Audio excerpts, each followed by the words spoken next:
हॉटेलच्या दिशेने सगळी लोक वन टाइम चालायला लागल्यावर माझ्या तर बात्याच गुल झालत्या. तर नमस्कार मित्रांनो, मी माधव खलाटे, स्वागत आहे आपल्या नवीन ब्लॉग मध्ये. आज 26 जानेवारी. हॉटेलला थोडं लवकर चालतो, पण मला काही मशीन बाहेर घेता आली नाही, मरणाची जडी. मशीन राहून द्या म्हणलं, चहा बनवून घेतला, आबांच्या दुकानातून एक तिरंगा आणला. मग आता काय लावून घ्यावं म्हणलं खिशाला लावला, चांगला दिसत होता. संकल्प भाऊंच्या मुलाचा कार्यक्रम होता, झेंड्याचं नियोजन लावून दिलं.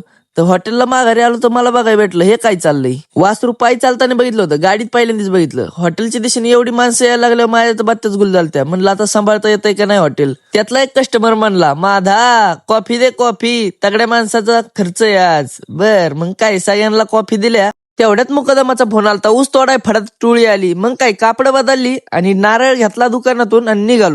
पोहोचलो फडात आल्याच्या नंतर सगळ्यांनी आपापले कोयते पुजले होते आणि नारळ पण फोडून घेतला. सगळ्यांना प्रसाद दिला नारळाचा. सगळ्यांनी आपापले कोयते उचलले, कना सणाना पिररी लागले तोडायला. मी पण थोडा प्रसाद खाल्ला. तेवढ्यात आलते राजू मामा. त्यांनी आजपर्यंत अख्ख्या गावात कुणाचंच वाढ नाही सोडलं. ऊसतोडीवाल्यांना पाणी घेऊन जायचं होतं, पण तेवढ्यात दिगंबर साळव्यांचा फोन आला की चहा वडापाव घेऊन ये. त्यांना दिले आणि निघालो. आजोबांना घेतलं, जार घेतला आणि निघालो.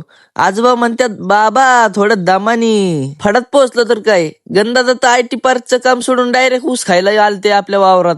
ट्रॅक्टर पण आपला ऊसाचा भरला होता. एक टायलीनेच गडी बाहेर काढायला लागला. त्याला जरा भीती होती ट्रॅक्टर खचण्याची. मग काही थोडं खोरं घेतलं आणि योगेश मामा आपल्याला मदत करू लागले. योगेश मामांचा पण ट्रॅक्टर आणला होता, कारण की या सिंगल ट्रॅक्टरला काही ती बाहेर निघत नव्हतं. माझ्यापेक्षा ड्रायव्हरला जरा टेन्शन होतं चढावून ट्रॅक्टर बाहेर काढायचं, पण एकदाचा ट्रॅक्टर निघला. ट्रॅक्टर काही लगेच कारखान्याला जाणार नव्हता. रात्रीचा त्याला डबा दिला 9 वाजता आणि त्यानंतर तो ट्रॅक्टर निघाला. व्हिडिओ आवडला असेल तर लाईक करा. भेटू आपण पुढच्या ब्लॉग.